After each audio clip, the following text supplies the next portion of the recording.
त्रिभुवन अन्तर्राष्ट्रिय विमानस्थलमा देश छाड्ने युवाहरूको लर्को। प्राण भन्दा प्यारो आफ्नो देश छाड्दा नरुने कोही भएनन्। यहाँ पढेर पनि केही छैन अनि 10,000 को स्यालेरीले के गर्ने? ब्याचलर पढ्यो 10,000 को स्यालेरी हो। हाम्रो देशमा त हिरा छ नि त, नजानेर हो हाम्रो देशका नेता।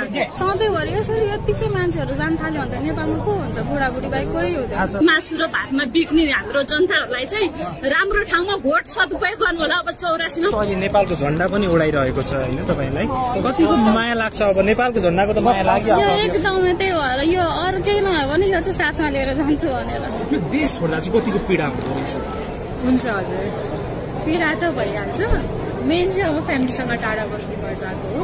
जसले यति बेला हामी त्रिभुवन अन्तर्राष्ट्रिय विमानस्थलमा छौँ। देख्न सक्नुहुन्छ देश छाड्नका लागि यति बेला त्रिभुवन अन्तर्राष्ट्रिय विमानस्थलमा यति बेला 10 बजेको छ, तर देश छाड्नेहरूको घुइँचो हेर्नुहोस् त।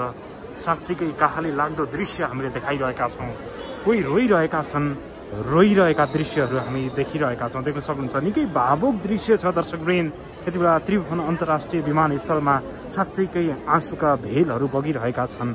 मानौ कि यो देशमा ठुलै सङ्कट आए जसरी देश छोड्नेहरूको लर्को लागिरहेको छ। यो काहाली लाग्दो दृश्य देख्न सक्नुहुन्छ काठमाडौँमा रहेको त्रिभुवन अन्तर्राष्ट्रिय विमानस्थलको दृश्य हो। यहाँ पढेर पनि केही छैन अनि 10,000 को स्यालेरीले के गर्ने? ब्याचलर पढ्यो 10,000 को स्यालेरी हो। अनि खानालाई पनि पुग्दैन, रेन्टै 8,000 हुन्छ। अनि यहाँ बसेर के त? त्यही भएर जानु बाध्यता, आफ्नो फ्यामिली, आफ्नो आमा बाबुलाई छोडेर जानु बाध्यता। यो देशको यो यस्तो खालको अवस्था, युवा विदेश पर्ने बाध्य हुने अवस्था के भएर आयो जस्तो लाग्छ? मलाई त अब सरकारहरूले राम्ररी नगर्नु भएर जस्तो लाग्छ। सबै विद्यार्थीहरू हामी जस्तो यङ जेनेरेसनलाई फोकस गरेर के गर्न नसकेको कारणले गर्दा हो जस्तो लाग्छ मलाई। त्यही भएर बाउ आमाले पनि सहनु पर्ने, छोराछोरीले पनि सहनु पर्ने भइरहेछ। के गरेदेखि चाहिँ अब युवाहरू होइन, सरकारले के गरेदेखि विदेशी हुन्न थियो जस्तो लाग्छ? विदेशी पर्दैन थियो जस्तो लाग्छ? हामीलाई अब आफ्नो एजुकेसन अनुसार राम्रो राम्रो जबहरू प्रोभाइड गर्यो, यहीँनिर अपर्च्युनिटीहरू धेरै मिल्यो भने त हुन्छ। तर अपर्च्युनिटी नै छैन क्या। अब पाउनेले पनि आफ्नो लिङ्क छ भने, ठुल्ठुलो पोस्टमा मान्छे छन् भने पाउँदो रहेछ। तर हामी जस्तो लो मिडल क्लास फ्यामिलीको मान्छेहरूले चाहिँ विदेशी नै पर्ने रहेछ। यहाँ केही छैन देशमा, केही मन कामिएर आउँछ है यस्तो कुराले चाहिँ।